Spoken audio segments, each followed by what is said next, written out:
Good afternoon, everyone. Good to see you, continuing after lunch, even though it's a beautiful Rome day out there. My name is Caroline Jenner. I'm the CEO of JAYE Europe. And for those of you who don't know our organization, we work in the area of entrepreneurship, education, and employability for young people. And of course, the area of e-skills, ICT, is a huge area of importance. Today we are marking the end of a special occasion. It's our third iteration of a project called Leaders for a Day. And this year we focused on e-leaders for a day for obvious reasons. And the purpose of that is to expose young people to people who are in leadership positions, anything at all to do with e-skills and ICT. So they could be CEOs of ICT companies, they could be CIOs inside companies, they could be digital entrepreneurs. But we wanted young people to spend some time with these people and learn exactly what it is that their job involves. Just to put some things in perspective, I was surprised by these. We are continually surprised by the kind of numbers that come out. But I was recently at a Cisco conference, and one of the things they said there was that today there are about 13 billion iPhones or devices or whatever connected. And in 2020, that will go up to 50 billion. And then they said other things, like, okay, so think about all the data that's getting moved into the cloud with all those devices. And how are we going to manage all that data? What decisions are we going to be making about how to manage all that data? How are we going to store that data? And then talking about the fact that this whole problem has created jobs for 4.5 million developers and generated $19 trillion in revenues. And of course, what this is really about is transforming businesses. Another word that was used there was technopreneurship, which I think is a really, really great word for what we've been talking about. It's how do you marry these skills together to transform businesses, and I wouldn't say just businesses, I would say governments, I would say institutions, organizations, NGOs, social enterprises, you name it. And then the really cool part for those of you looking for jobs, there was the list of really new names. Mobile app developer, customer outcomes evangelist, cybersecurity specialist, digital marketing architect, data scientist. That's pretty straightforward, right? Cloud architect, and then the big one, chief digital officer. They said that 25% of businesses in 2015 will have CDOs. So I don't know if it means the CEO is dead, but CDOs are definitely coming. So all this stuff about unemployment and all these soaring issues, it's not so much that young people are unemployed and there's a skills gap, but it's also awareness about what opportunities there are for the kind of skills you have and the kind of things you think are great. I hope that we've sort of got you in the mood, and we would like to talk today about the issues of employability, the issues of developing careers, what do employers look for, and I'd like to move a little bit away from the traditional panel, have a lot of interaction. We're going to have some leaders up here, and we're going to have some young people up here, and we're just going to have a good time. So let me introduce, first of all, our young people. So can I introduce Eduardo Pratelli? He's one of our alumni. Eduardo, come on up and grab a red chair.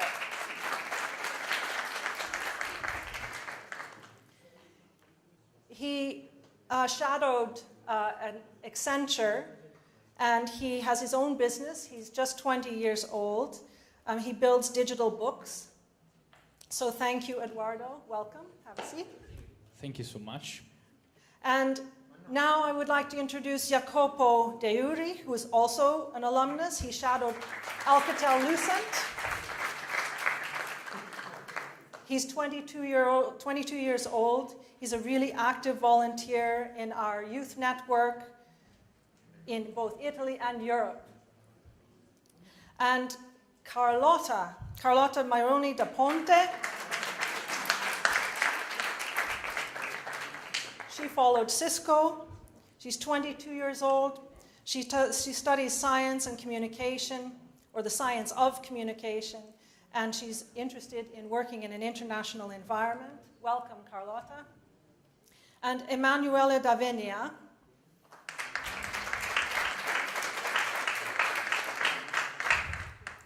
He's 25 years old, and he started his business at 17 in events management. Welcome. Okay, so now for the e-leaders. Can I introduce you, Francesca? Francesca Patellani. She's the Geographic Services Managing Director at Accenture. She represents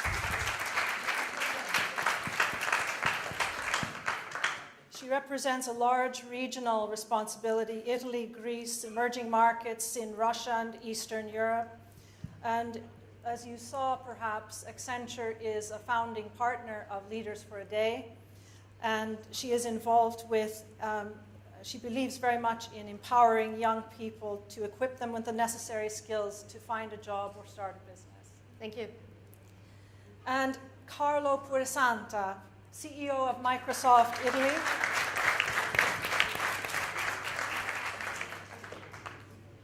If you can sit next to Carlotta there, yes. Microsoft is another founding partner of Leaders for a Day, and is strongly committed to digital literacy and training young people worldwide. Via its education initiative, many of you might know Youth Spark, which Microsoft has run since 2012. Numbers there are quite impressive, with 227 million youth in that initiative. Sergio Fasce, welcome.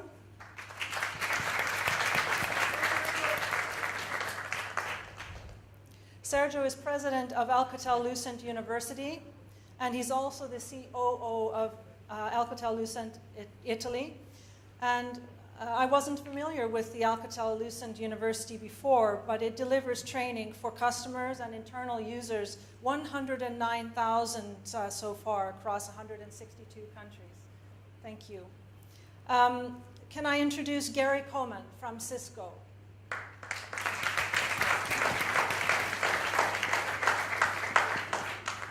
He's the Global Director of Learning and Collaboration Engineering at Cisco.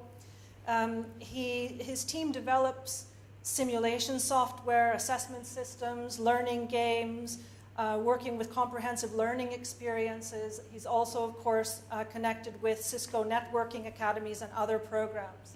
So you can see the link between ICT skills and education. And Francesco Mancino, CEO and co-founder of Livia.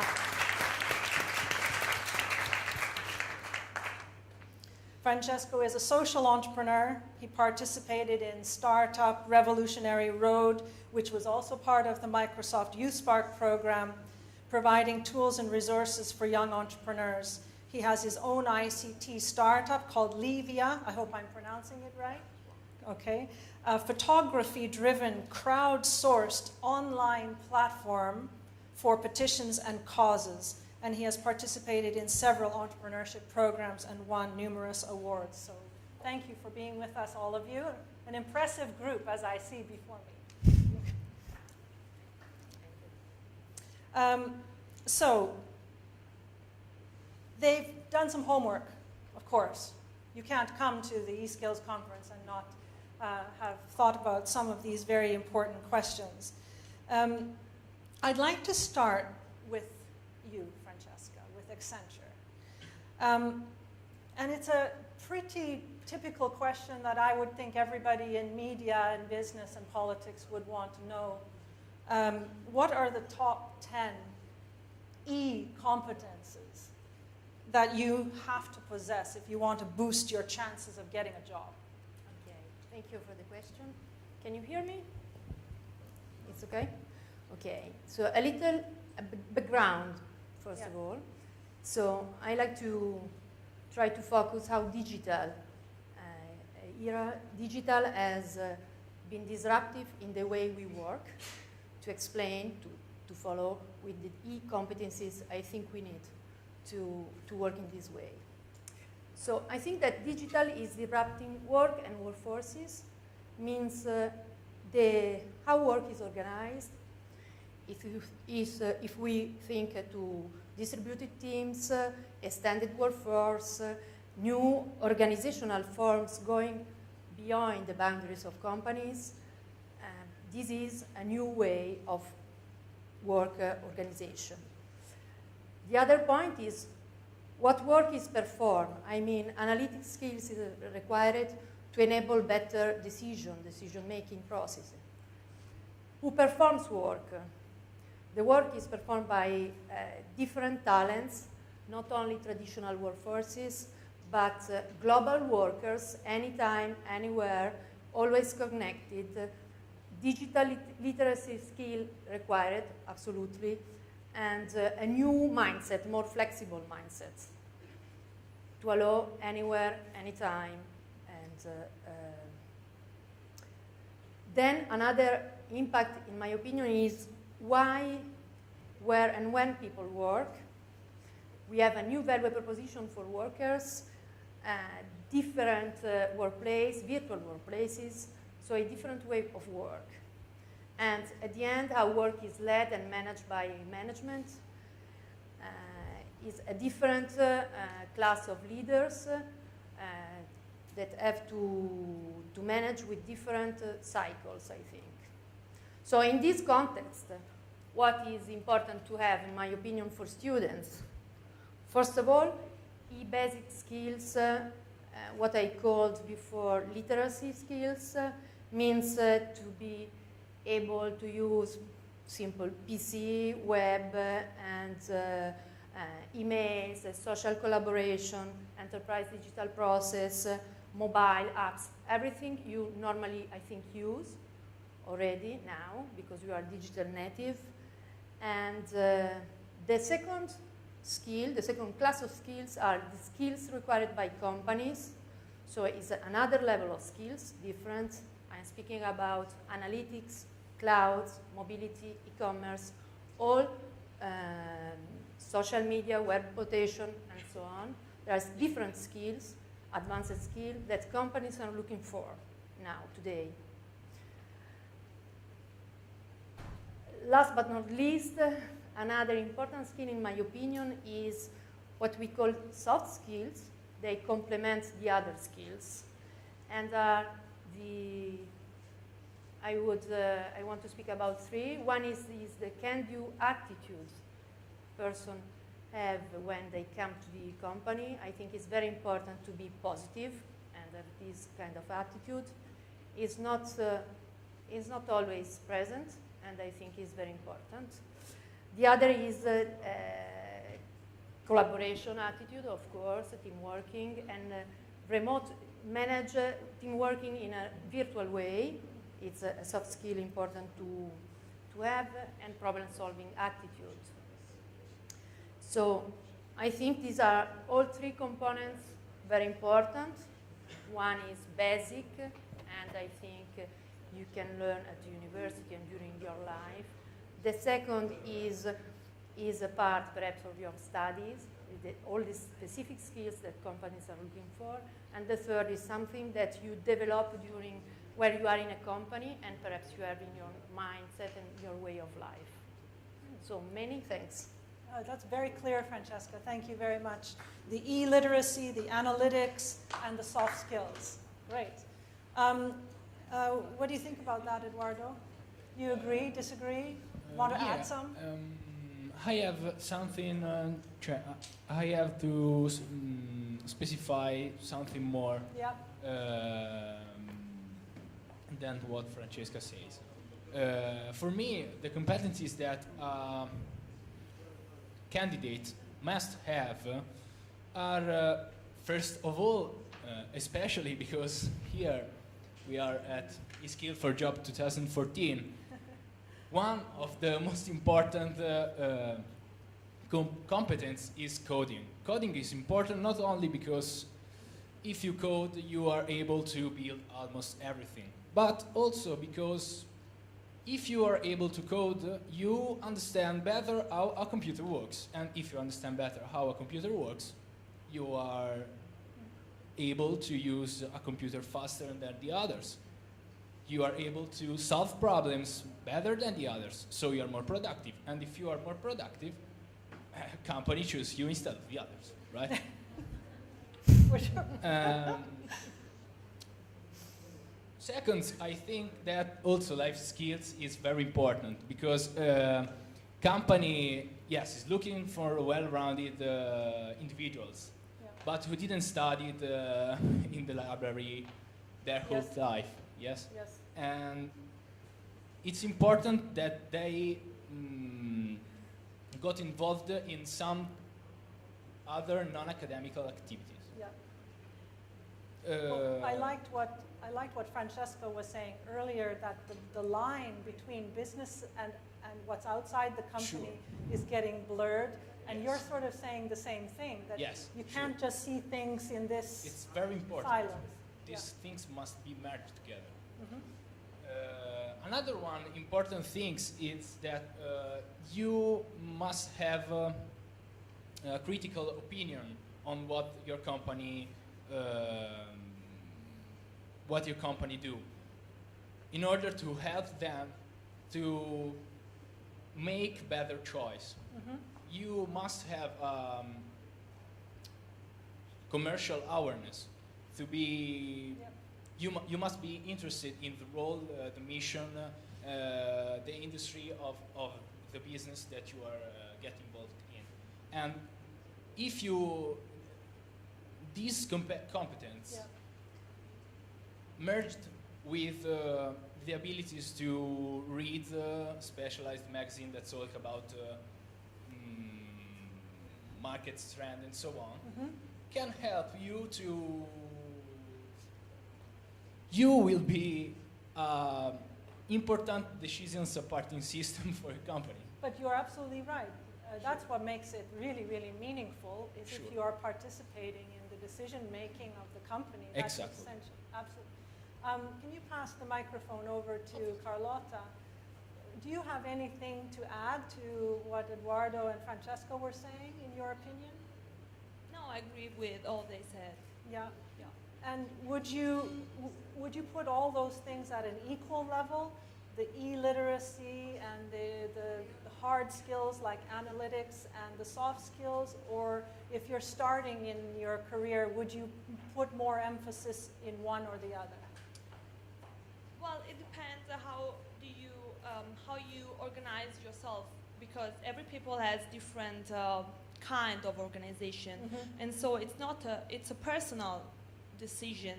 Yeah. It's not a social decision, Mhm. and so you have to organize by yourself, in my Mhm. opinion, about these Okay. things. Great, thank you. I'd like to move to the next question, but I want to get the audience stirred up a bit here, because we want to not leave until the end of the session to ask you questions. If you have anything at all you'd like to respond to, does anybody have any reflections on what we just asked now on these types of clusters of competences? Any views at all? We can also come back. Okay. I want to move over to you in the question of modernizing school education. Um, where am I?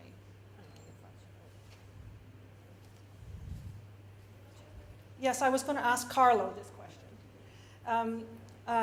Carlo, are you thinking that modernizing school education is all about digital literacy? I mean, is that where the focus is if you're going to really hit and transform education going forward? Well, look,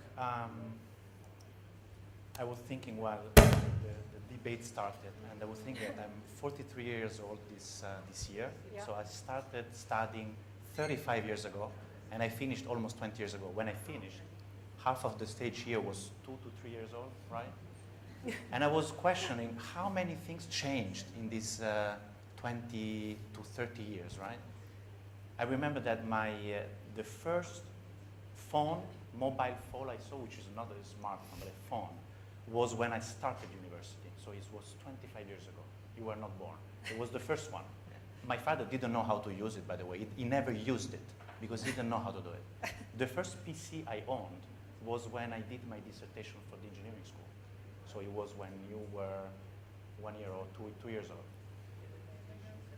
Now, the problem today is that these young people, they know much more on IT than their teachers.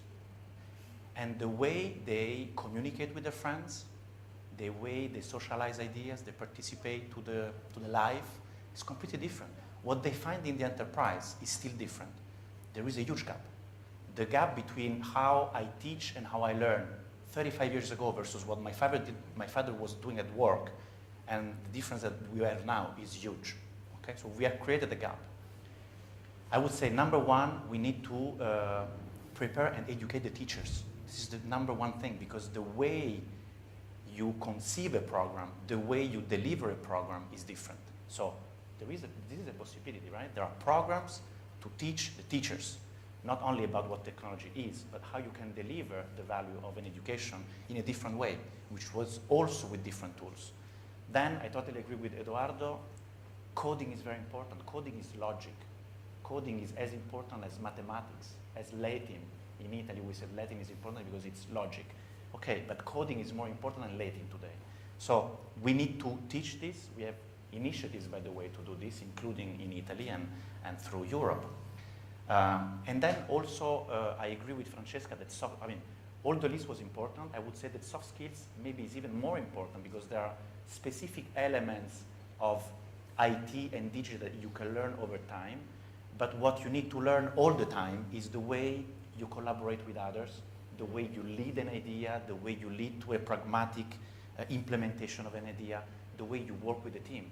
And in European schools, I see, from me, but also my nephews and so on, we are, I think, very good in the content and in the theory. We are less good in making people work together, work remotely, lead an idea, lead a team, and collaborate in a way that will be necessary when they come to the business life.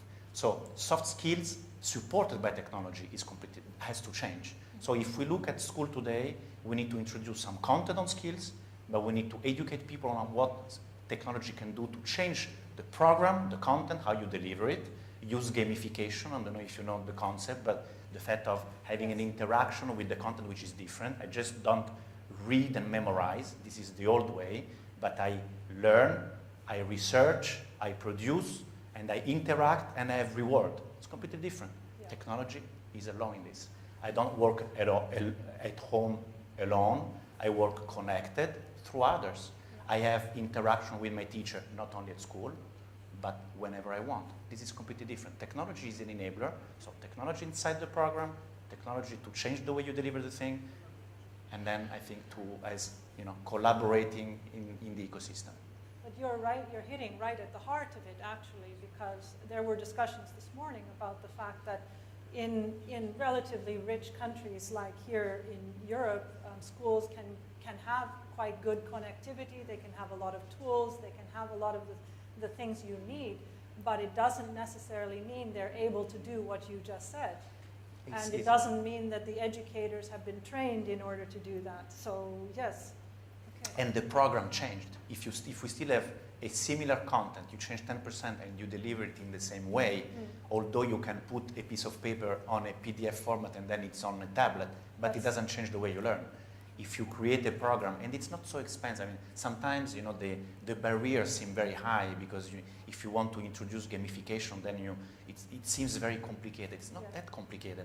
And we are in a connected world. So when I think about education, I think, why do we need to have a program in Italy, France, in 28 countries in Europe, which is a different program? Yeah. Why don't we do something which is on 3 things, mathematics and coding and another subject, 3 subjects, and we do it for 28 countries in a gamified ways, only the language is different. Yeah. Let's leverage what we have and let's use it. And so it costs 1 time and you use it 28 times.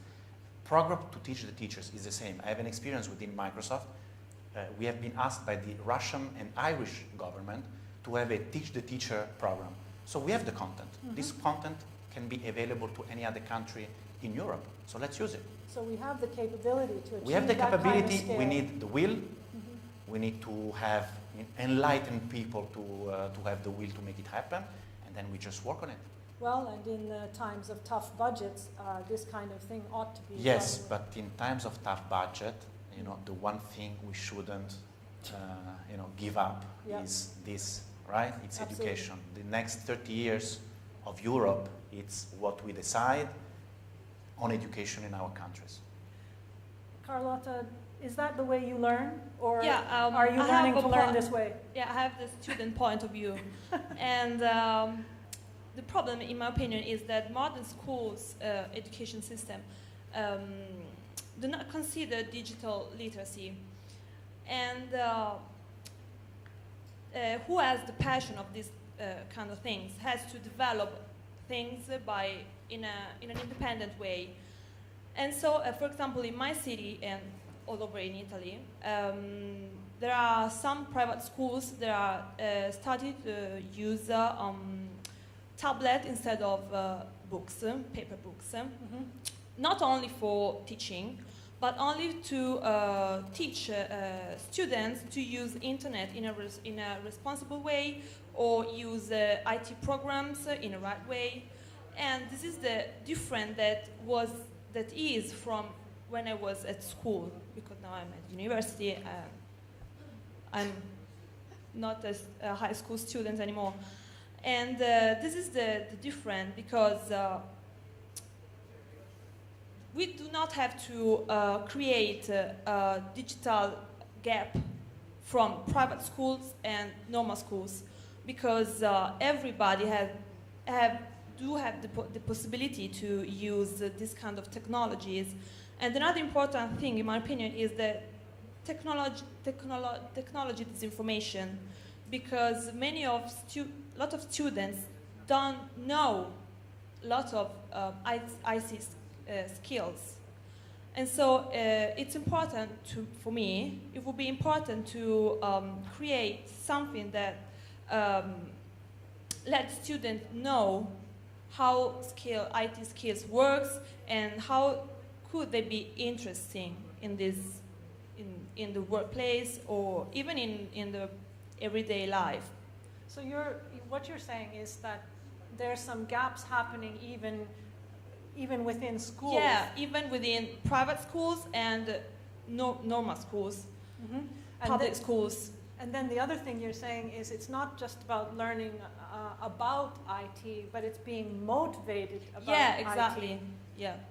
People have to be motivated, but if they don't know that there are things like this in the world, they will never be motivated to be deep in these kind of things. Now, I'll ask you one more thing, because you're a young woman in this group, and everybody is saying that young women tend to be quite competent in their level of digital literacy, and they tend to do quite well, for example, in STEM skills in the formal education system, and then they just dump it. They turn 18 and they say, "Whew, I don't want to do this anymore, I'm going to do something else," and everybody is crying because all these young, well-educated women who have such high potential for those skills are not going there. What do you think? Well, I think you are right, because, for example, IT university are populated by mostly men Yeah. and not women. But I don't know the reason why this happens. We have to, I Maybe- asked you maybe- that question so that it creates a little bit of stir in the audience. Yes, because I think there should be some opinions about how we can fix that problem. Okay, Yeah. thank you.